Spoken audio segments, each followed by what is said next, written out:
Baller. Okay, so that's it.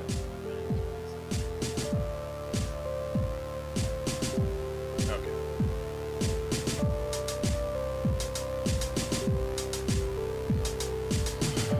All right.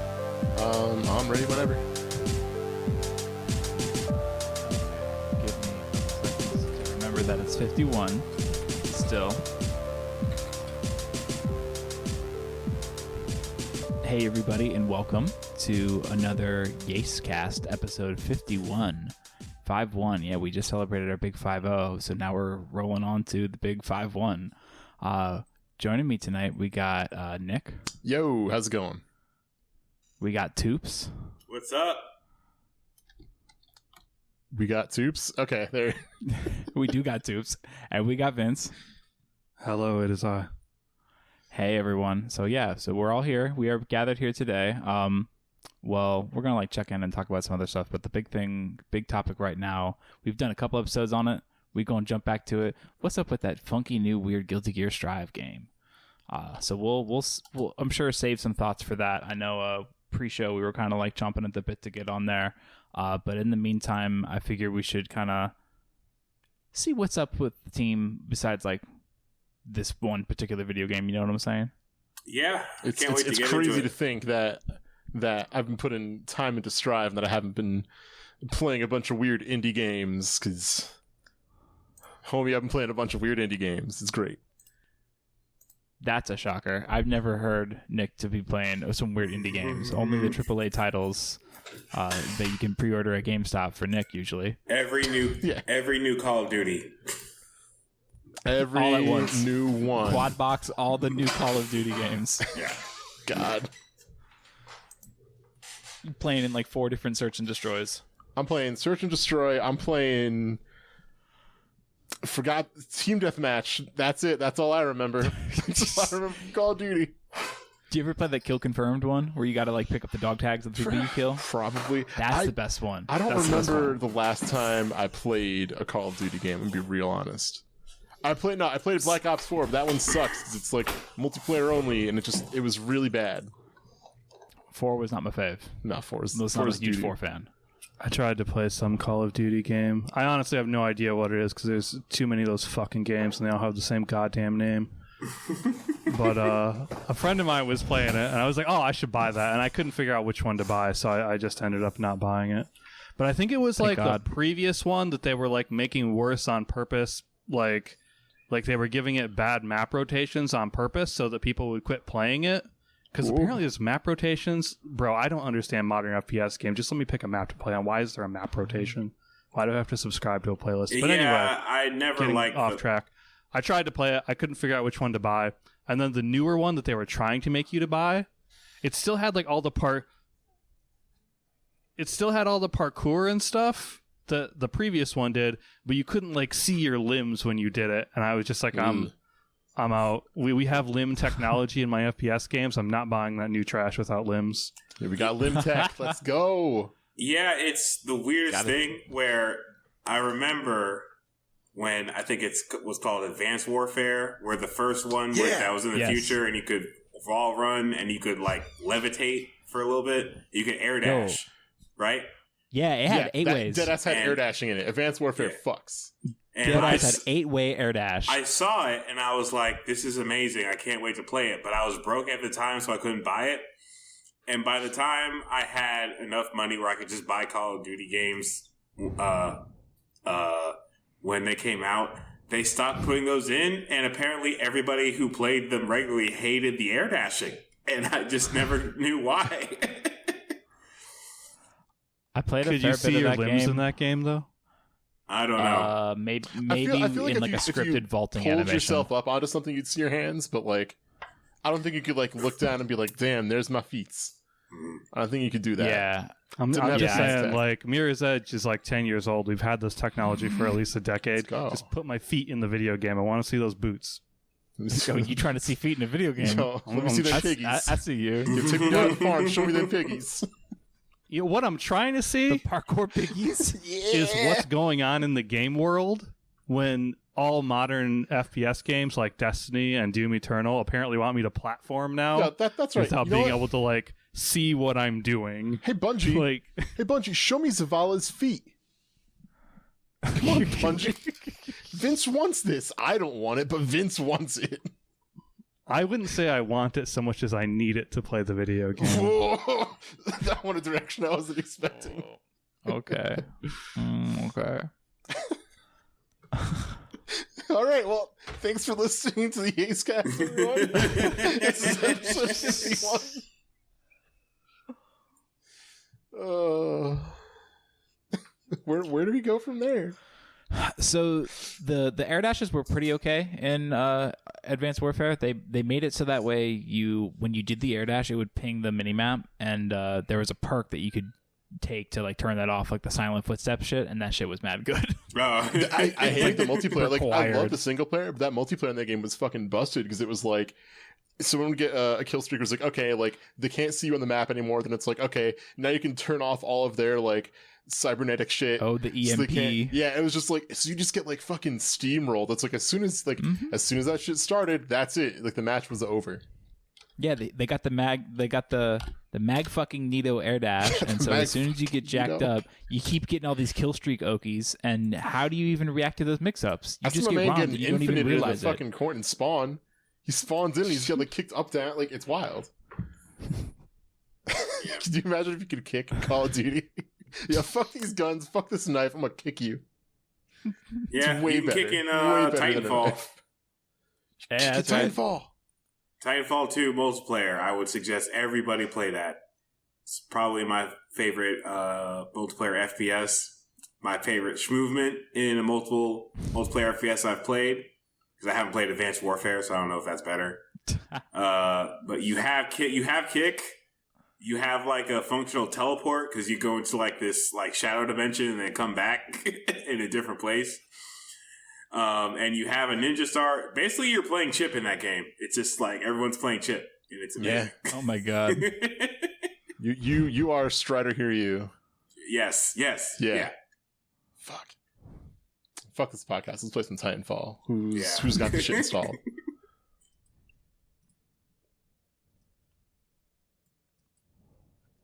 Man, I'm trying to think about it. It's funny because like Titanfall 2 is that game where it's like I feel it has that reputation of whenever it's brought up, someone will be like, "Yo, have you haven't played Titanfall 2? You should play Titanfall 2." And I feel like we need to start getting onto a new game about that people probably overlooked. So we have to find out that new game's going to be. It's called Team Fortress 2. Ultra Kill. No one's played that game. Ultra Kill. I do hear about Ultra Kill quite a bit. Friend of the pod, Bird, Al Birdie be talking about Ultra Kill all the time. If we're talking about a game we haven't heard this about a million times, we kind of have to veto that in the yay space specifically. Maybe the answer is Dragon's Dogma. Maybe it's like, hey, what, you didn't play Dragon's Dogma? You should play Dragon's Dogma. That game is good as hell. Listen to this fucking song they took out. I would say, oh, you didn't play Dragon's Crown? You better play fucking Dragon's Crown. You better get in there. You better fucking get to that Inferno level. I have that installed. I haven't beat it yet, though. Oh, get fucked. You ask for some help, and I will help you. I will pull out my PlayStation Vita, and I will download my latest save file from my PlayStation 3 PlayStation Plus 100 megabits of storage network drive or whatever they give you for your save backup. I will pull it onto my PlayStation Vita, and I will fuck up anyone with any class you want. Because I got them all to at least like level 100. Jesus Christ. You really like Dragon's Crown. Yo, Dragon's Crown was the fucking shit, man. That game rocks. Nick and I are like eyeing each other on the cam, and I'm just like moving my eyebrows around. Yeah, you looking right at me with the weird eyebrows, and I'm like, man, this is a podcast. I don't know if you should really. I'm not trying to look at you. I'm just looking. On my video screen, you are looking at me, so I believe you are looking directly at me. I'm looking at myself in the webcam preview. Oh yeah, but you can, you do you. I am doing me every single day. I'm just itching to talk about what I've been doing for the past week. Well, what have you been doing over the past week? Jarv, I'm so glad you asked. Let me tell you. So I've been doing. You can bring it up next time. You could just like go ahead. Okay. Nick, continue. Thank you. I got two things to talk about. Boom, 1, 2. Let's talk about that shit. I've been playing a lot of Silver Grapple over the weekend, which is a game came in the itch.io bundle for Palestine. It fucking rules. I've mentioned on the show before, there's a lot of games that I really like because the movement is really good and because it's fun to move around. And the only thing you get in this game is, here's a grappling hook, and we got some physics in this shit. Swing around and figure out these fucking puzzles. Find out the way that you need to traverse all of these rooms, and each room is kind of like its own individual puzzle. And there's really, really minimal direction, which I like. A lot of times it's like, there's a symbol in this brick. Maybe that's where I need to hit my grapple to, and then you see, okay, cool, I have to go around and do that, and you'll see things in the background that'll like very lightly guide you. The game has like a very soft hand in terms of telling you what you need to do, but it solves that one thing that's super important for me in games, which is make the basic thing, make movement fun, and I don't care whatever the fuck else happens. You can do what you make the movement fun. I will play this game. I actually got soft locked once and had to delete my save and redo it. I didn't even fucking care because I was like, hell yeah, I can get through these old rooms super fast. I wonder how fast I can get through this shit. So no, I'm absolutely in love with this game. If you didn't get the bundle, I think it's like $10 or $15. I don't know, but it's fucking worth it. It's also like 4 years old, but this game just fucking owns. Like, go play it. God damn. Yeah. Music's pretty good too, but yeah, it's that fun ass movement. Other thing, and the reason why we started recording like 15 minutes late, I finally finished The Last Dance on Netflix, which is it's sports. Y'all probably heard about it. I'm sure y'all know about it, but in case you've been living under a rock, please let me know, because I've been living under a rock. It's a sports documentary about Jordan and the Bulls, and nice. It starts with Jordan signing on to the team and goes up until his final like retirement from basketball, and has all this footage that was taken like, I don't want to say behind the scenes, but I can't think of a better word for it, but it's the training practices, them on the road, stuff like that, and it's all super high quality footage. It's never been like, we had to downscale it and do all the stuff to get it to fit onto TV and do whatever. Like, no, it's just fucking, it's like just the raw footage, so everything looks fucking beautiful. It's been a real joy to watch, and yeah, it's 10 episodes. They're about an hour each. Cannot recommend it enough. Okay, I'm gonna check it out. Yeah, check it out. Like, it is like I've never watched I think I watched maybe 20 minutes of basketball game my entire life. Just the fucking sum total of basketball I've watched. But now I'm like, maybe I should check out some of this basketball, because this shit seems fucking great. So, I don't know. Maybe I'm just a sucker for documentaries. Oh, there's a really great Netflix documentary I saw maybe like a month ago or something. I recovering from my second shot. Have you seen My Octopus Teacher? No. Oh my god, this documentary is crazy. What is this about? This dude like is going through a rough time in his life with his career and his wife and his kid, and so he just starts like going out into the ocean all the time. He lives in like on the southern tip of Africa or some shit like that. I forget. And he's like a free diver, and he meets an octopus in the ocean and like goes and visits it every day and like becomes the octopus's friend and has like a camera with him, and it's all this beautiful kelp forest footage in like the clear crystal waters, and there's this beautiful octopus that he like starts playing with and like hugging and shit. This octopus becomes like a big part of his life. It's real fucking beautiful, and it's also like beautiful in like the soul, and also like visually, like the way that everything's shot is pretty great. Definitely recommend watching it. Content warning. I mean, it's kind of like a spoiler, but like the dog dies at the end, kind of thing. Yeah. I love that you tell me about. Hey, have you heard about this? Anyway, let me tell you what happens at the end. Span of 20 seconds. No, I'm fucking with you. It's pretty. I wish I knew, because I got real sad. I actually fucking love nice. Like octopuses too, octopi, Me too. Whatever. But like, they're so fucking smart, they're super creative, super just like complex thinking. So like, damn, I'm gonna have to watch. You will love this. You'll love this. Hell yeah. You'll see the way that it like hunts and like how it like traps its enemies, its prey. It's color changing ability. Oh yeah, there's all sorts of shit. And like in one scene, it like takes all these like pieces of like coral and kelp and like all this shit and just like puts it all on as like a big giant like rock and just kind of like puffs out as much as possible to look like big and intimidating and like full of stuff. And I guess it like drives a shark away. It's crazy shit. Yeah, that's fucking cool as hell. But they're kind of underrated in their intelligence. I feel like they have like the most complicated brains besides humans and maybe primates. And it's because they have to control 8 limbs, and also the way they change colors is that they have a bunch of membranes on their skin where when they change colors, they expand some and contract some. And it's kind of like an RGB television where like... Yo, gamer squid. Not that I'm being dumb. Don't worry about me. And yeah, it's just this crazy complicated system. So their brains are super complicated. And that's why they're so smart.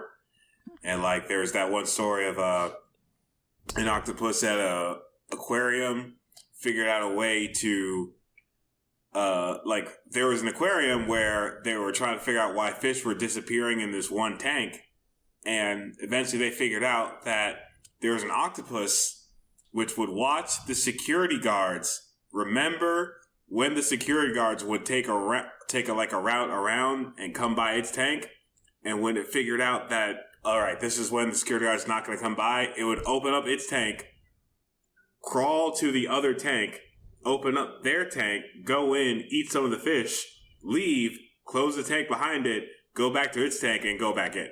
What the fuck? So it was basically doing like solid snake shit. It's so straight actual out of decoy Octodad. octopus. Yeah. Let's go. Yeah.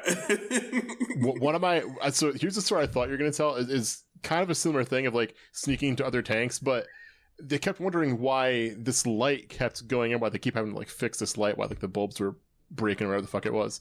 And it turns out that at night when the octopus was trying to sleep, it didn't like the light that was on in its room. It was too bright for it. So he would go and he would find a way he could get out, like open his tank so he could like squirt ink at it or water or whatever to fucking short circuit it. And so the light bulb would pop and it could be dark and he could sleep. That's like the sickest shit. That's amazing. Yeah. Turn out these fucking lights. Time for bed. It is time for bed. It's time for bed. Octopi are the champ of the ocean. No, they really are. They're pretty incredible. Love them. Yeah, that's all I got for this week. I had to yell about those two things. Cool. Appreciate you. That was fun. Some cool games. Okay. And some cool basketball. Yeah. Vince, you been doing anything cool? No, I don't do anything cool. But I have been reading Blame. Or Blame, I guess. I don't know. Is it really Blame? I will scream. As far as I know, it is Blame. Oh no! but I don't, because I think Blame. it's supposed to be like blam, like a gunshot. Oh, kablam! But you know, my like favorite the Nickelodeon Japanese show. thing where you put the stick the Alright. English or the vowel on the end of the consonant sound sort of thing. So I don't know. I think I'm like, what am I on? I have read the first 4, so I'm 2/3 of the way through that. And it's pretty cool. I bought the Master Edition reprint because, I don't know if you guys have ever tried to like buy anything in the year 2020. Anything ever? Fucking sucks. But everything's out of print and costs too much money. So if you didn't know you wanted it like 15 years ago, good luck. So the originals of Blame are insanely expensive, and they're like, I don't know, like $100 or $200 a book or something. And they're just tiny little manga books, and they're bad paper quality and everything.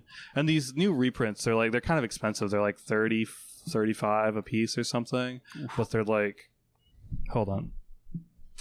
Hold on, listeners. He's going on an adventure. Yo, is that the track jacket in the back? Ooh. Not that this will mean anything to anybody watching, but this is a normal-sized manga book. And this is the... Oh, wow. It's much bigger. That's huge. Like, It's way like bigger. regular book size for, normal, regular people who read words. I guess it depends on the book. I have a question. Do you own any Akira mangas? I have the first one. Is it the same? What size is that? Because I remember it being reprint. big. The reprint is this size. Okay. I don't know what the I don't know what the original size was or anything. I think I've actually only seen Akira and Ghost in the Shell. I think I've only seen the larger size ones. So I don't know if those ever had small prints, but anyway, the master reprints for Blame are pretty sick because the art in Blame is ridiculous. It's just super, super detailed. The guy who drew it was an architect, or at least an architecture student, and a lot of the panels are just about just basically part of the story is that somebody some AI thing went nuts and just disassembled the solar system into a Dyson sphere. And so a big part of it is just this insanely unfathomably huge architecture, and it's just wildly detailed, and I can't imagine reading it in this tiny little normal sized manga book. So if you ever thought about buying Blame, I would highly recommend the Master Edition reprint. It's pretty cool. So, did you know, this is completely off my memory, I'm not even going to Google this, but the guy who made Blame, he made, I think, a one shot of pretty much a very similar idea with Wolverine. It was called Schnicked. I did not. Yeah, it's same kind of stripped down, minimal dialogue of Wolverine killing a bunch of people with his claws, and the iconic sound effect of him taking his claws out is schnicked. So the name of the manga is Schnicked. Oh yeah, that you mentioned the dialogue. That's definitely a thing in Blame. There's there'll be 60 pages with no dialogue, just pictures of big weird architecture. Schnicked. That is big weird architecture. But I mean, yeah, that has been my current media consumption. Sick. Thanks for sharing with the class with the books. Sorry, none of anyone who can listen to this. No, you gotta subscribe to YASEcast Gold. Gotta get on the Patreon. The book is Shout big. out to all you doing on there. That's all you need to know. It's a big book. Yeah. On the private pod, the Patreon exclusives. What if we did a channel on the Yasecord just for people who boosted the server? Hey, that's a good idea. I mean, I'll go make one right now. We can get our super followers. Man of action. This is where you're gonna get the exclusive Irwin pictures. Oh, the super follows. Yo, that actually would be pretty legit. I might do that. I might do an exclusive Jelly Bean picture or something. Yeah. Every Wednesday or something. Exclusive peanut picture every Tuesday. Exclusive Exclusive an pictures of me E3 working out. premiere of Jelly Bean. That's where I'm gonna upload my full length lifting videos instead of the ones that I cut for just the actual lift to send to my trainer. So you get me looking stupid, putting on my belt and saying okay Google, turn the music up and all that kind of dumb shit. All you have to do is boost us in our Discord so that way we can keep all of our emotes. God. I'm in a couple of Discords that have no longer been boosted, and so some of their emotes are just locked out. That sucks. Yeah, no longer have the Cyber Demon doing a PogChamp face. Oh man, that's so good. It's really good. I'm gonna upload this incredibly unflattering picture of Irwin.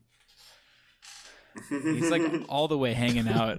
He looks so fucking fat in this picture. God, he's a chunky boy. Yeah, he's a little chunker, just like his dad. Look forward to that. You boost the server, you get the exclusive Irwin pics, exclusive Jelly Beans. Please boost our server. Yeah, there you go. That's what happened to me this week. I want people to boost the server. I was gonna type up something. I'm I can't type. I'm on the microphone. I can save it. Microphone. Do we got anything else? Anything else we to talk about before we jump into Strive talk? Other than Strive, well, Max, I'll let you go. I think the only thing I'm reading right now is Chainsaw Man. I've been busy with like another thing all week, so it involves me signing into work. Well, I'm lucky enough to work from home, but then any other free time is physical labor, the completeness. I'm moving from one apartment to another one, to a slightly bigger apartment. Woo! I'm love actually a slightly bigger apartment. Yeah, it's like it. I say slightly. I think it's a lot bigger. It's still one bedroom, but I'm really happy with it. But in between that and playing Guilty Gear Strive, I have been reading Chainsaw Man. I think I'm about halfway through it. I like it a lot. It is really violent, and it's really good. It's really good, and I like that it's only 97 chapters long. I like that. It's kind of I mean, I say short that for a manga. Yeah, do you guys ever read?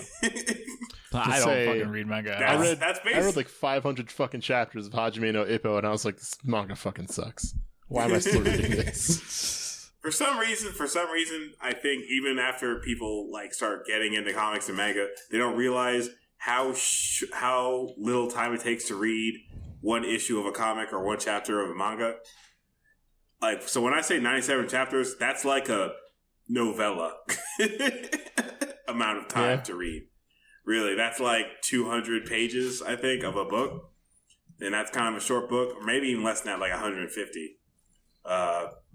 Just because you're looking at the pictures. But I know I brought it up now. One thing that stood out to me is that they use the term Devilman, which is like, instead of being a full demon or human, it's like a mix between the two. And they're kind of sometimes the good guys, Devilmen. And it's the same term that they use in Devilman Crybaby.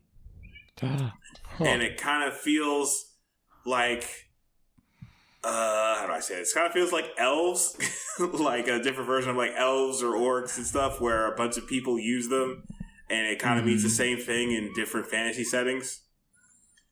So I thought that was interesting. But yeah, it's a lot of fun. The design on Chainsaw Man, all the demons are cool. It's really violent if you're into that kind of thing, and I suggest it. But that's pretty much the only thing. I've been moving, which I do not recommend. I give moving a 3 out of 10. I give Chainsaw Man stay where an you 8 are. out of 10. Never move. Yeah, but other than that, you gotta just stay where you are. Yeah. Other than that, I've been doing nothing but playing Guilty Gear Strive. There you go. Well, before we get into talking about that, I will talk about a different fighting game. Prior to this week and like Strive coming out, I really just been playing Street Fighter V, and I feel like that game got to like an okay spot. I really enjoy playing it. I like playing Akuma. I like having some footsie time. I like doing some party time mix-ups. I like when people don't block shit in bronze. Oh, I love that. It's great. Gotta love that. Like I'm in like super bronze now, and I'm just like, if I'm losing, it's probably because I don't know what your character does. Because I know what my character does.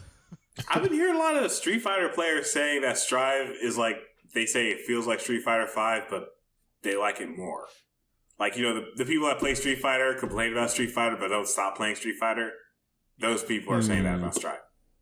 I don't know if it's like a honeymoon period thing or if it's anything truth, because I've never played 5.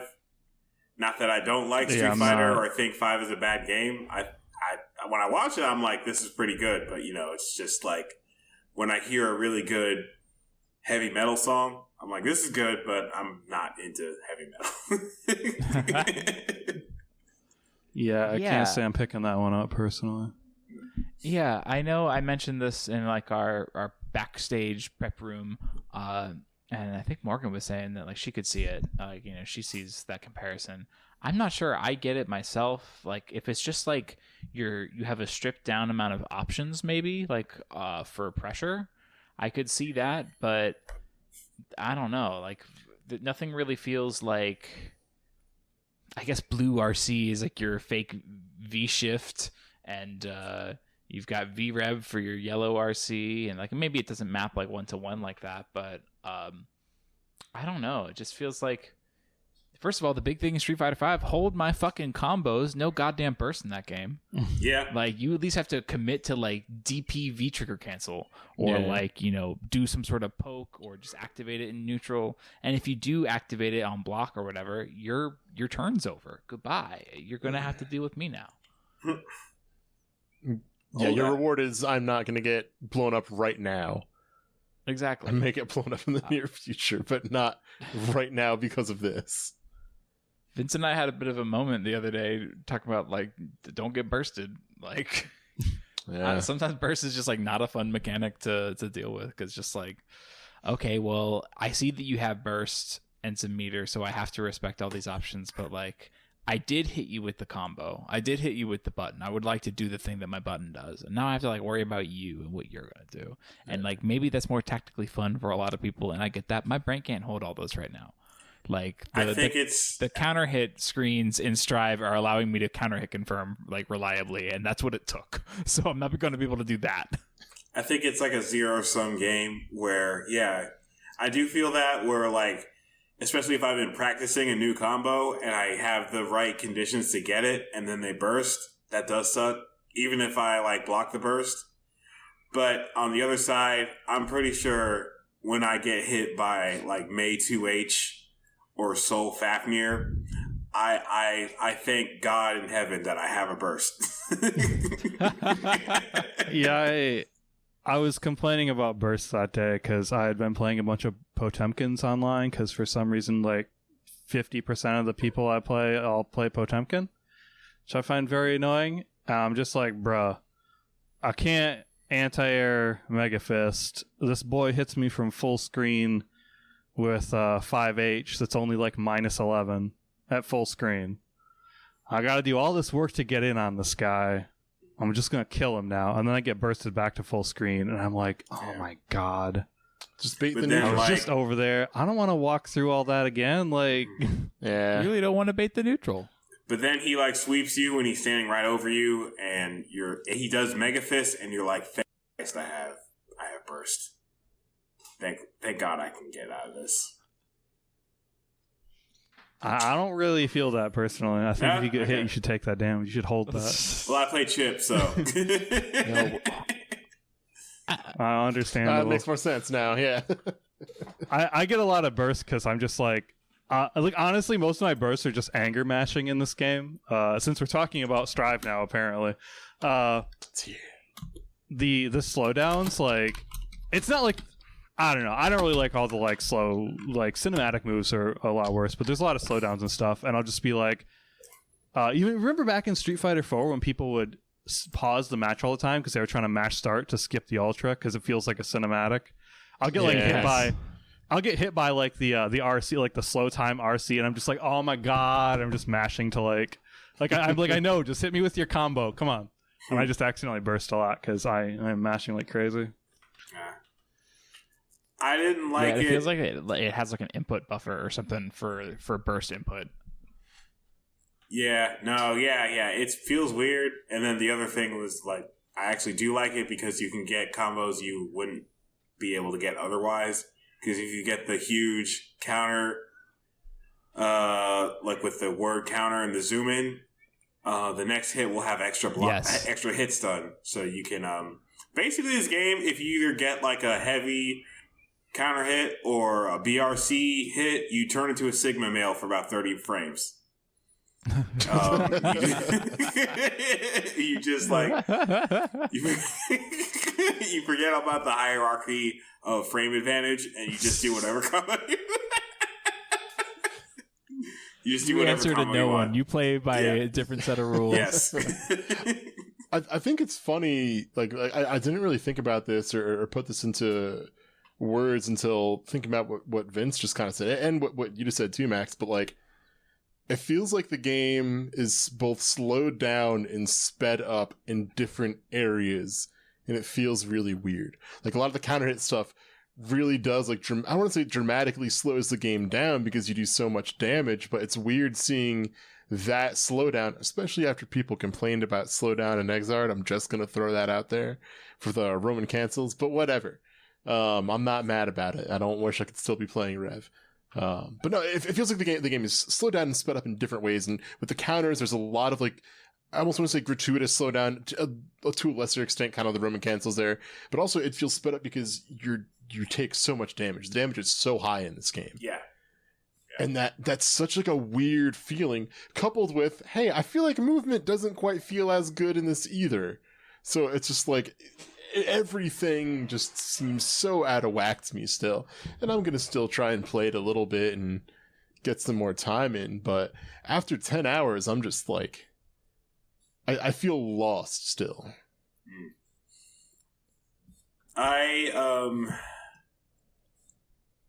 That's actually an interesting point. So I've been playing fighting games for, I don't know, about 10, 12 something years now.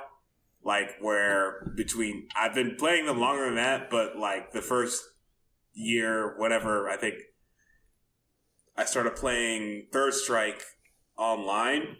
Or when Street Fighter 4 came out, there was around then where I was like, I don't want to just play fighting games. I want to be good at them. That was like around over 10 years ago. So, and I've seen a lot of games come out. I've seen a lot of games flop. I've seen a lot of games have success. And one thing that I always pay attention to is how newer players react to mechanics in a new game versus like legacy players. And Exerd was my first Guilty Gear game that I played, and I loved RC in that game. I thought the slowdown was cool, actually. I thought YRC slowdown was cool. And I was actually surprised to hear a lot of legacy Guilty Gear players hate it. And I didn't get it until I watched Plus R and saw that, like, oh, a lot of mix-ups in that game do not work because when you RC, you slow down. And I've actually seen one or two OG players say they like Strive more than Exerd. And I think one of them is because you can actually turn RC into a fast RC in this game. Like, because if you press RC and then immediately do a move, the slowdown cuts out and then you automatically just start moving again. Yo, that shit is crazy too. Yeah. That's actually like one of the things that kind of I think is really weird about it is with the fast RC and like the normal RC. There's actually it does not return you to neutral on frame one. You can't put in inputs immediately either. It is faster, so it kind of gets the same thing. But like you have to, if you just like RC button, you actually won't get anything. You kind of have to like I swear you have to wait like a couple frames before, like I don't know, maybe it's like 4 frames or something. That's probably right. It feels really weird to me. Yeah, I don't think I've seen any RC where like there's no slowdown. I've seen people like get rid of the bubble that comes out in red RC, but I haven't seen like you just can't see it. But I think I realized that this game was going to be a hit with the FGC when people started saying that it reminds them of SF5, but more fun. That's when I was like, oh, this game's probably gonna last a while. Even whether or not I like it, which I do. I like it a lot more than I thought, and I'm actually here to we here at the Yase podcast, we have journalistic integrity, and when we are wrong, we come back and we apologize for being wrong and misleading our listeners.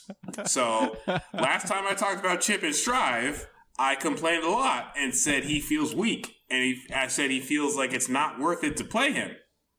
And I almost stuck with my word, because when this game came out, I bought it, and I thought, I'm not a Chip player anymore. His low health's not worth it. I'm going to be an Eno player. And I went into training mode. I learned a bunch of setups with Eno. I learned the corner combos with Eno. But when you play Eno in Strive, she's good, but it feels like she put in like a 500-pound weight inside of her guitar. And she's just carrying it around like she's trying to build muscle by like carrying that shit around all day. When you dash, there's like, it just feels heavy. it just feels oh my God, it's heavier so than Xrd. slow. Yeah, it just feels like her mixer is still good, but moving around the screen, it just feels like she's like, ugh. It's like it announces her movement. Yeah, she's trying to get gains from that guitar. That guitar weighs 300 pounds, on God.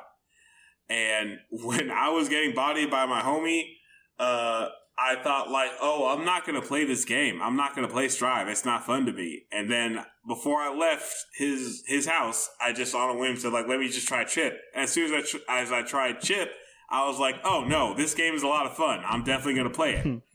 Chip is very strong in this game. He has some setups that are kind of messed up. Like they're kind of too strong. He has the command grab and the Alpha Blade. Alpha Blade is Berserker Slash from Marvel 3 now. Straight up. Yeah. Everything about it reminds me of Berserker Slash. From the fact that it crosses up, every time if you do a point blank, and people are posting these setups where they're saying like, well, you know it's going to cross up if he's going to do it from point blank. That's Berserker Slash. And you think you're going to be able to react to it, but you won't. I had the same process when Marvel 3 came out. I thought, I'm going to be able to block this eventually once I get used to hearing Berserker Slash or seeing it. And then Smash Cut 2 2021, I still can't block Berserker Slash. You could do that to me right now. I'm never going to block it. I've been hit by it 500 times. Wolverine has scratched my back 500 times. I cannot block it. This is why I play characters the flash kick. Fuck your cross-ups. I don't give a shit. I'll fucking flash kick my ass out of there. No, well, with who? With who? Leia. With Leo, it doesn't work. I played it last night. It doesn't work. It just if I do it, if I run up to you on your lockdown and immediately do Alpha Blade up, I'm out of the way. I don't get flash kicked. If you do flash kick wake up, I don't get flash kicked. It doesn't hit me. Then I won't do it there. I'll just choose not to do it there. Okay. I'll just choose to do the right thing every time. I don't get what's so hard about fighting games, y'all. I will simply win. Yeah, I'll just simply choose to not get hit. Like, you see, to play Strive, you have to have the Sigma male grindset, and that's a Sigma grindset. And the other thing is, even if you flash kick, he has a command grab that looks like Alpha Blade. That's fucked his up. Command grab didn't look like Alpha Blade in Xrd or Plus R. It looks like Alpha Blade now, and also flat. All DPs lose the command grab, so if you see me do that and think I'm just going to DP and just get rid of all of this, it doesn't work. No. Oh yeah, why can I get grabbed out of DP? Who thought that was a good idea? I don't know, but I thank them. It helps me. Like Sal's DP, I'm not gonna say like, oh, Sal's bad or whatever, but like compared to if you're thinking like you can just DP, like it's kind of like weirdly bad. It's like 6-frame startup. It's throwable on startup. Yeah.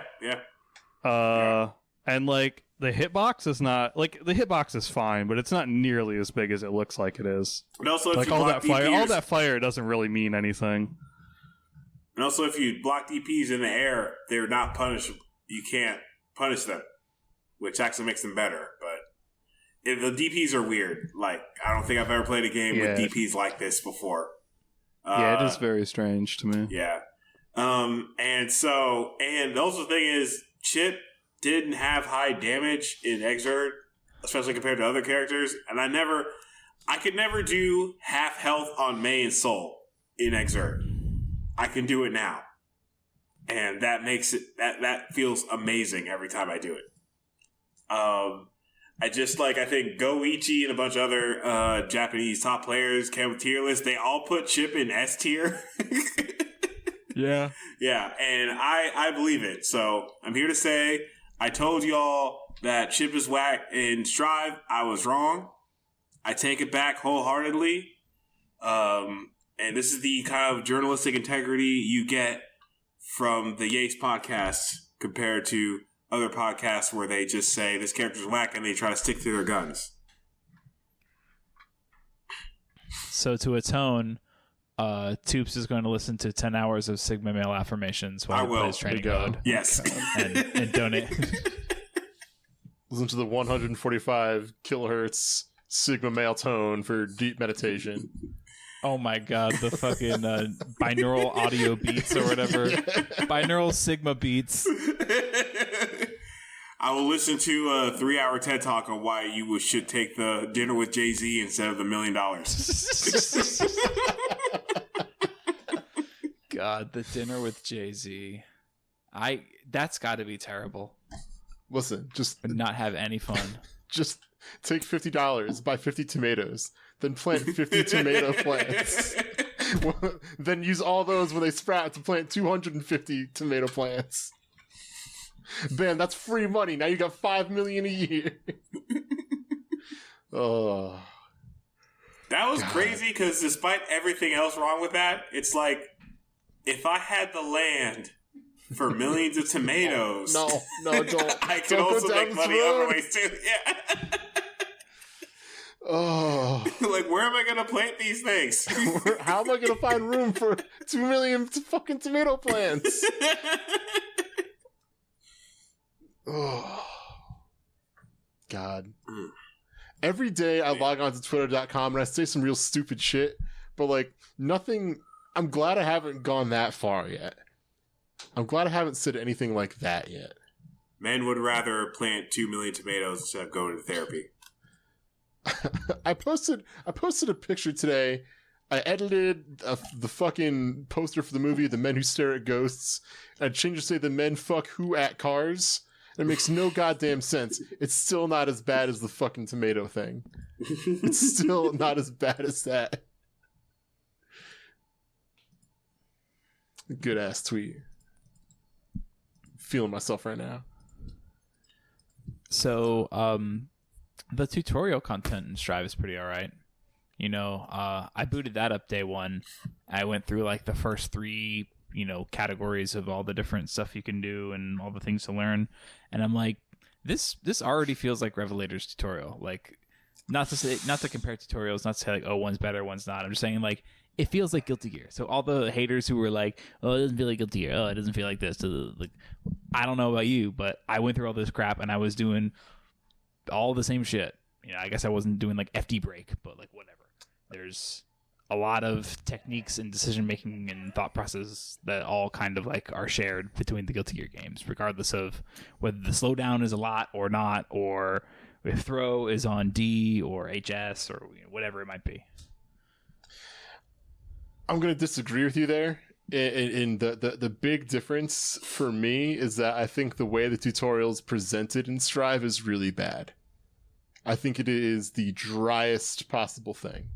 And what I liked about the Rev 2 tutorials is that it gave you a really fun and you had the whole Jacko's whatever thing to kind of go over, hey, here's the core concepts, but then you can really dive into the mission mode where things get into kind of the more nitty gritty after you've learned to kind of apply more of these things. And from hearing a lot of what my non-fighting game friends are saying, a lot of them are kind of getting frustrated with it, and it's just they don't stick with the tutorial because of that.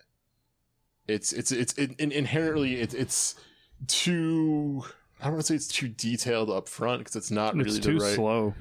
Yeah, it's very slow. It's very, because you have to go into each one and then you have to go into a loading screen for the next one, a loading screen for the next one.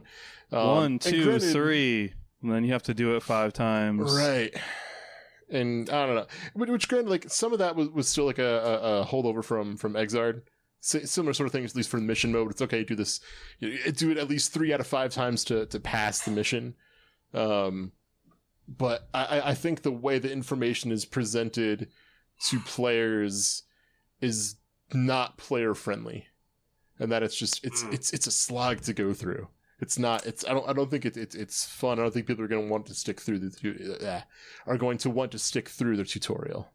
One thing I've noticed, I can see that in a lot of fighting games that I've played. Like I said, been playing fighting games, trying to get good at them for 10 years. That doesn't make me a top player, but I can notice trends. No, because who the fuck are you?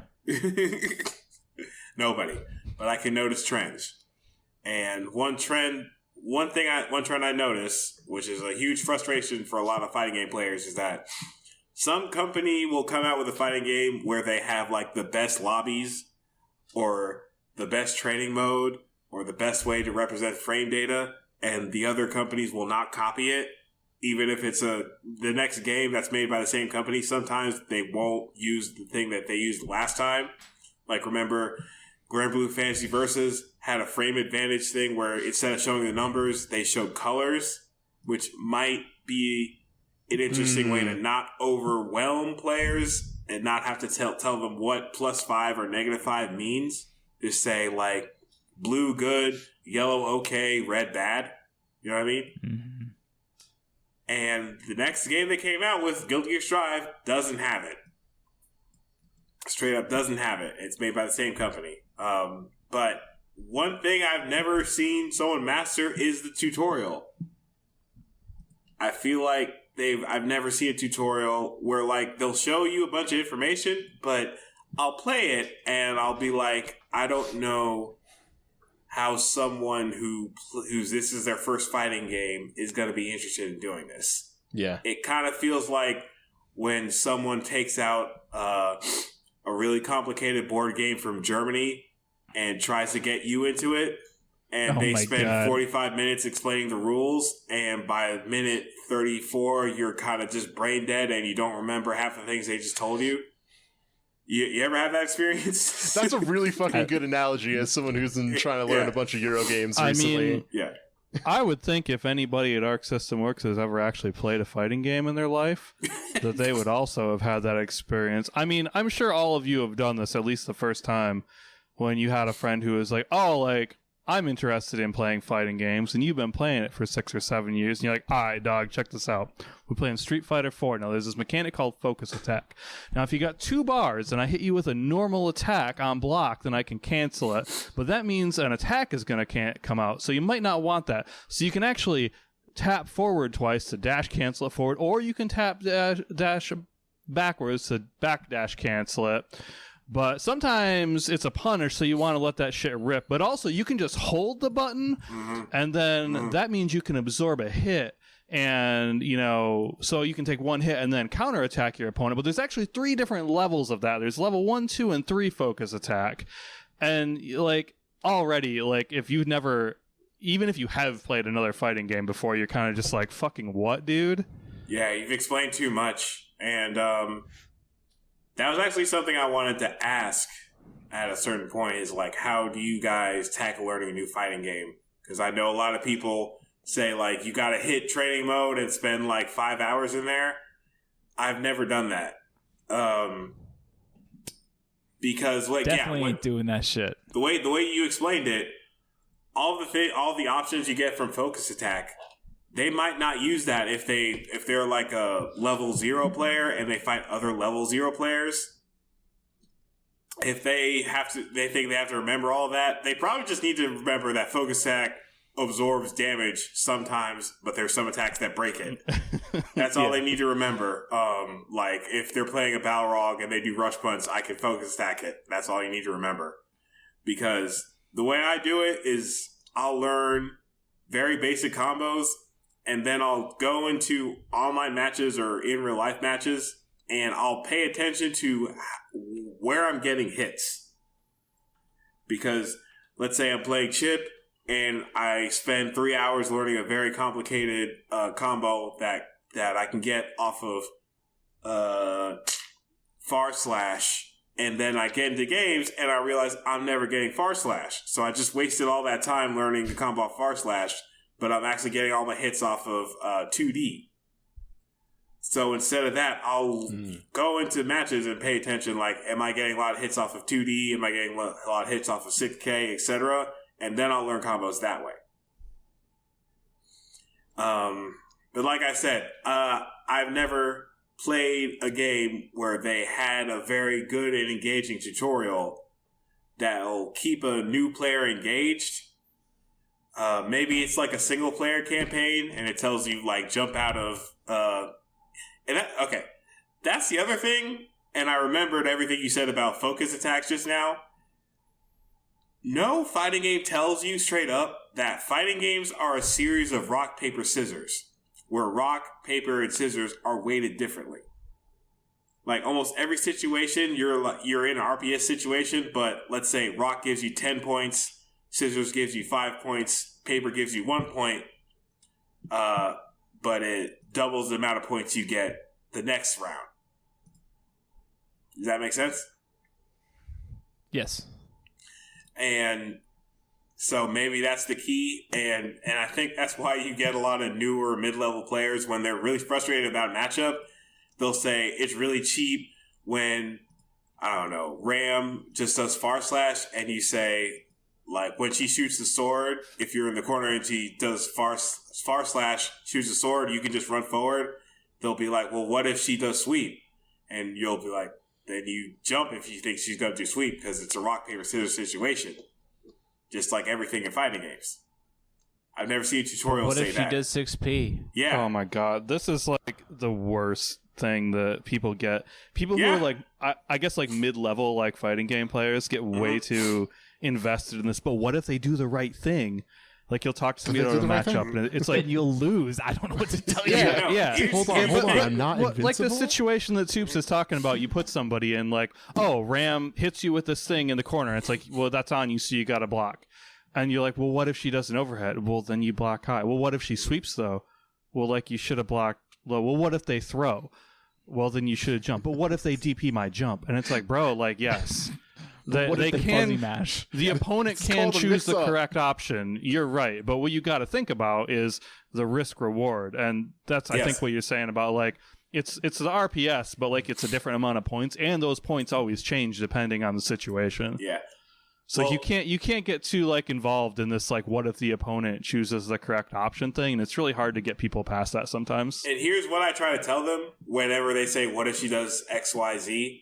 I'm saying, the fact that you're saying, what if she does XYZ is why this is a game and not some sort of like state machine spreadsheet that you're filling out.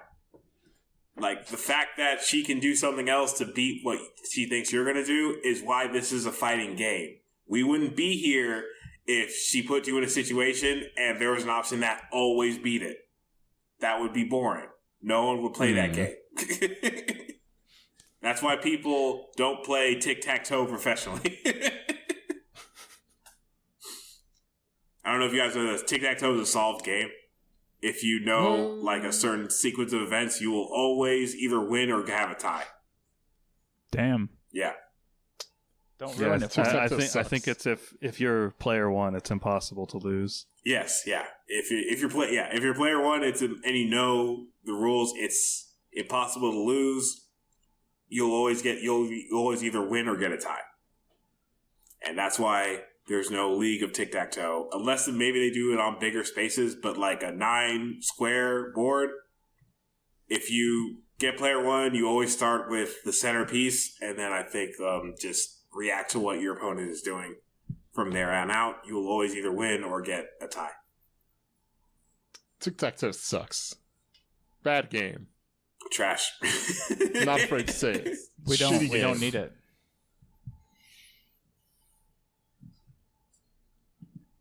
Fuck tic-tac-toe. Fuck That's tic-tac-toe. really how it goes. That's really how it is. I'm enjoying Strive. Having a lot of fun playing the homies. Having a lot of fun playing it online. I'm glad that Kazuya trailer came out for Smash, because when he's throwing all those characters off the cliff, that feels like that's what it feels like, kicking people out of the celestial floor. I want to say that unfortunately I have come to the conclusion that the Smash players are right about Kazuya. He literally has a Tatsu, a Dragon Punch, and I forgot that they gave him the Devil Laser. He has a projectile too. Laser Scraper? No, the I-beams. I-beam. He took a satellite out with that. You ever played the story mode of unfortunately, Kazuya is a Shoto, it turns out. My apologies to the Smash community. Oh, never apologize to. No, not gonna open that one up. Change my mind. I'm just trying to keep on that journalistic integrity game that we started. No. Yeah, here's some journalistic integrity. Bringing it back. Fuck Mike Z. Hey, there we go. We could close out every Guilty Gear related show just like, and remember, fuck Mike Z. Fuck Mike Z. Yeah, you know what? We're getting rid of don't cause shit to be nice. Placing that shit. Fuck Mike Z. Don't cause shit to fuck. Wait, hold on a second.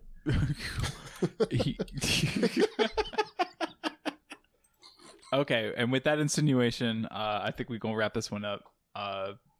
Appreciate having y'all on the show. Okay, so actually, real quick, we're cool with Strive. Strive's pretty okay. Or Lemo, you gonna reinstall it? You gonna come back to us? I'm gonna reinstall it and keep messing around a little bit. Yeah, I was playing Naga. I can't remember his name. Nagoriyuki. Yeah, there we go. I keep calling him Nago, just for short. Yeah. But I was playing him on Extreme and Story, and let me tell you, that's bad fucking time. And I know, of course, hey, not representative of actually playing the game. It's a beefed up like single player character fight. Totally get that. Fuck that character. His reversal is completely invincible, and I say completely invincible. You might think, well, okay, it's not actually invincible. No, it is. If you parry it with Leo's like fucking back turn parry, nothing happens. He literally cannot be hit. He has no hitbox. He has no anything. He can't be. That's it. It's nothing. That's it. And it does a third of your health, of course. So yeah, it's a bad time. It's like invincible from frame -1, some shit like that. All right, got it. All right. Well, it sounds like dear listeners, you can find us all in your local Guilty Gear Strive tower. I'm having fun with Guilty Gear Strive. I haven't played the tutorial, so maybe it's actually really good. Arxis, please hire me. Ignore all the bad things we said about your game in this podcast if you ever listen to it while I'm giving a job interview. I will shill for any video game company that hires me, but I will not give you my social media information. Damn. Those are the two rules that Toops abides by. Yeah. So yeah, I mean, I don't think I'm anywhere close to the Celestial Floor. I'm on like floor 7, but you can find us probably all in the top half of the tower. Not going to be down in the deeps. That people are saying like in floor 1, people don't like block. I mean, people don't block in like floor 6, but like floor 1, people are like, I'm still trying to figure out if my controller works. Bro, I was gonna say people on floor 6 don't block. I forgot to bring up how the rank system needs some work. I can barely do a functional combo in this video game, and I'm on floor 9 for some reason. Yeah, I think that's gonna be true in any fighting game.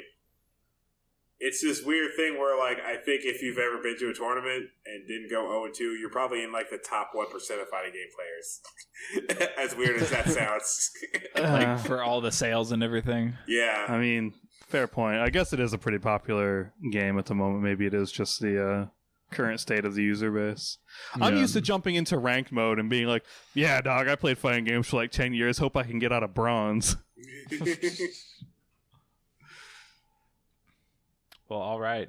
We appreciate y'all listening to our Strive Thoughts 2021 3rd edition or whatever. Yeah, we've done a couple of these now. We'll probably check in on this game a little more because Guilty Gear's been like a near and dear series to like all our hearts on the team. So we thank y'all for joining us. Nick, where can people find you on the internet? You can find me at I got things backwards and I tripped myself up. That's it. I don't even have a gummy today either.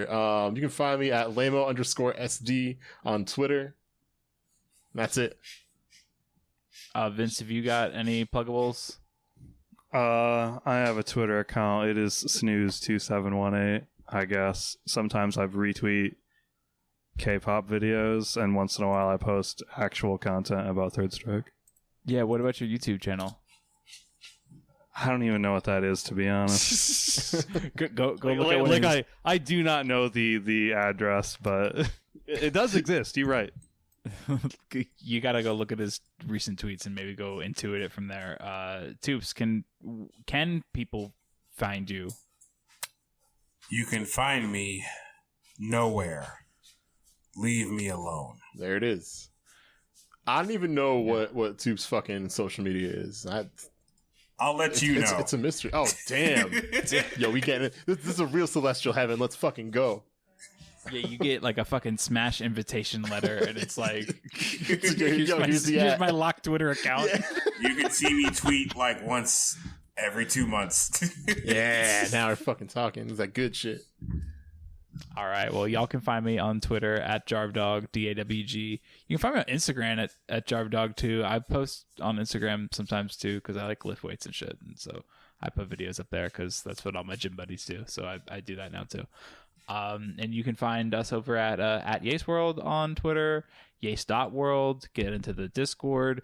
Give us some fucking Discord boosts so you can get into this exclusive Super Yase chat that has now 2 exclusive Erwin photos. Erwin looks mad cute in both of them. He does that. Also boost the Discord so I can make more spicy emotes. Yeah, we need more spicy emotes.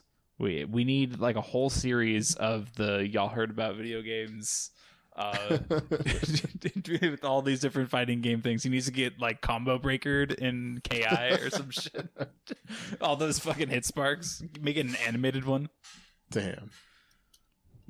Alrighty. Well, anyways, if you have any Discord emote suggestions, go give us Discord boosts and then talk about it in our secret part of the server because I don't give a shit if you're not giving me a boost.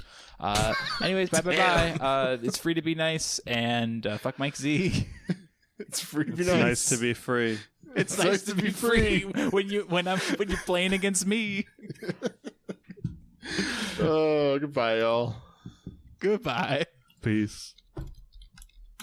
Bye.